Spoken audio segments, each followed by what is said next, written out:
Assalamualaikum warahmatullahi wabarakatuh. Kita masih di bab tentang lingkaran. Ya, adapun materi untuk hari ini yaitu yang pertama mengenal garis singgung lingkaran, yang kedua menentukan garis singgung persekutuan luar dua lingkaran.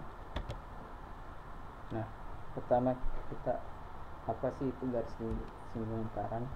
Nah, pada kegiatan ini kalian diajak untuk memahami yang mana sih yang garis singgung dan mana yang bukan garis singgung dari suatu lingkaran.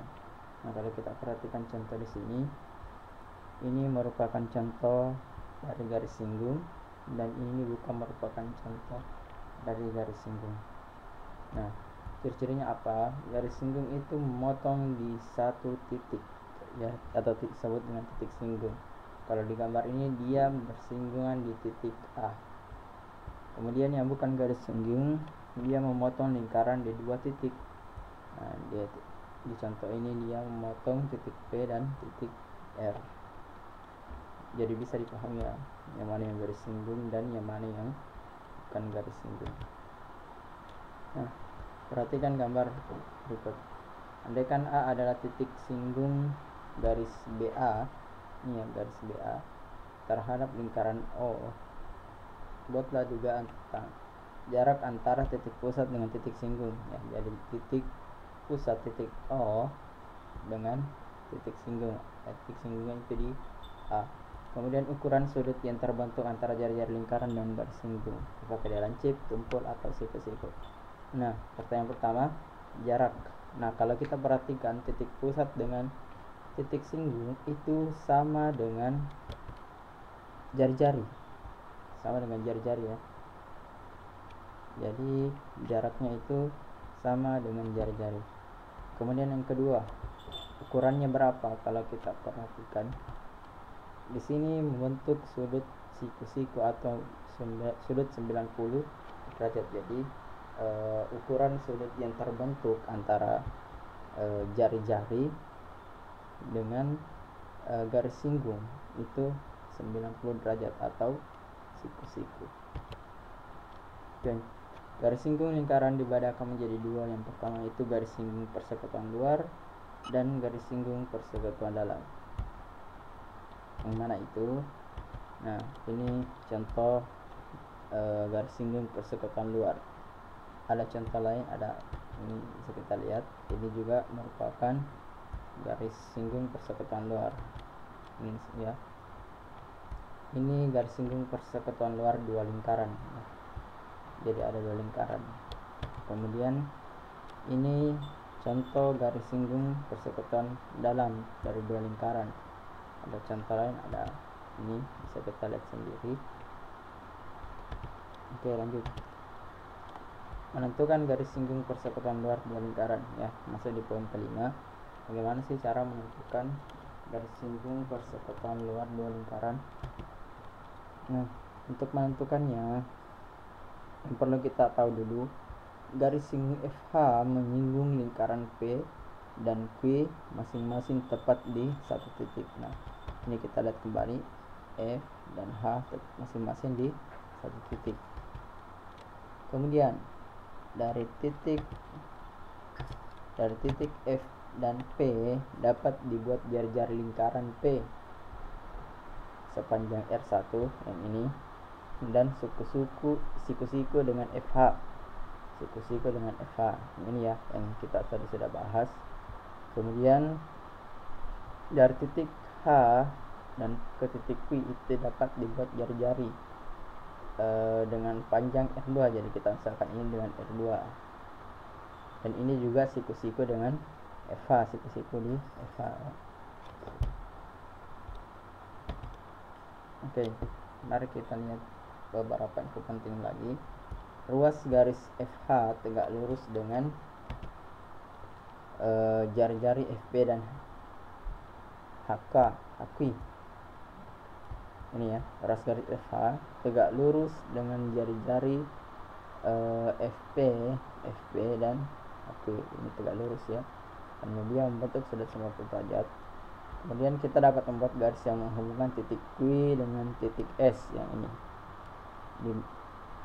pada PF ya, ini pada PF sedemikian sehingga SV nya itu sama dengan R2. Jadi panjang SF itu sama dengan panjang R2 atau HQ.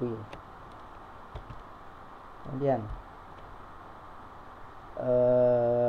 karena panjang SV sama dengan panjang HQ sama dengan R2, kemudian yang kedua itu sudut SFH dan sudut FHQ itu sama-sama sudut siku-siku.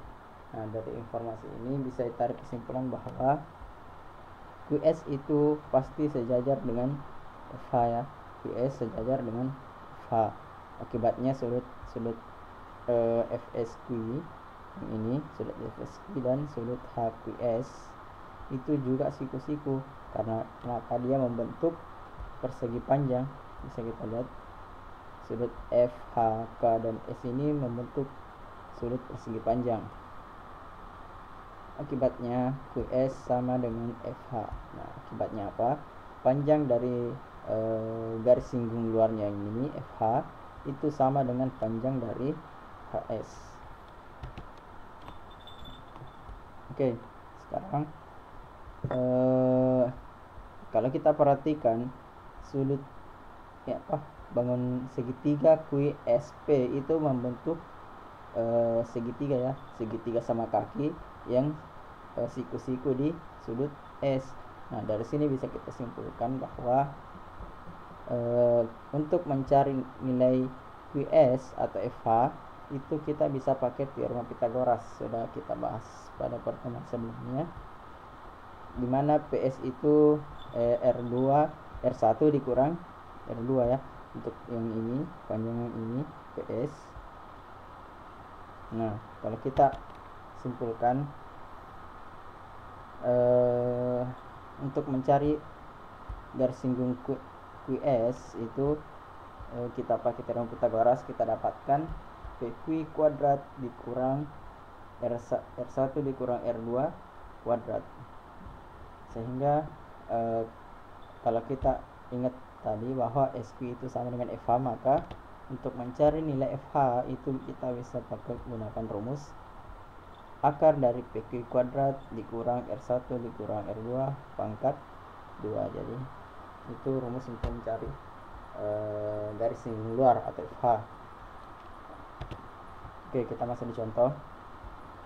Tentukan panjang garis singgung FH. Nah, ini diketahui R1 nya 7 cm, R2 nya 1 cm dan panjang PQ nya 10 cm. Nah, langsung saja kita pakai rumus yang tadi, yang FH itu sama dengan PQ kuadrat dikurang R1 dikurang R2 pangkat 2.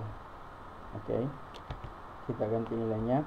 PQ nya 10, jadi 10 pangkat 2 dikurang R1 nya 7 dikurang 1, R2 nya 1 pangkat 2. 10 pangkat 2 kan 100, 10 kali 10 100 dikurang 7 kurang 1 itu 6, kita pangkat 2, 6 pangkat 2 itu 6 kali 6 sama dengan 36. Kemudian 100 dikurang 36 itu hasilnya 64. Sedangkan dan terakhir akar dari 64 itu hasilnya adalah 8 cm. Soal kedua, dua lingkaran saling lepas berjari-jari 8 cm dan 3 cm. Ini ya, 8 cm dan 3 cm. Jarak kedua pusat lingkaran 13 cm. Nah, sama saja ditanyakan panjang DC. Nah, sama saja kita pakai rumus yang tadi. Ini AB kita ganti 13 cm, kemudian R nya 8, R kecilnya 3 ya. 13 pangkat itu 169 dan 8 kurang 3 itu 5 pangkat 2 hasilnya 25. Nah, diperoleh hasil DC kuadrat itu sama dengan 144. Untuk mendapatkan DC kita akarkan 144. Akar 144 tidak lain adalah 12 cm. Nah, jadi didapat garis singgung persekutuan luarnya adalah 12 cm. Ya, terima kasih.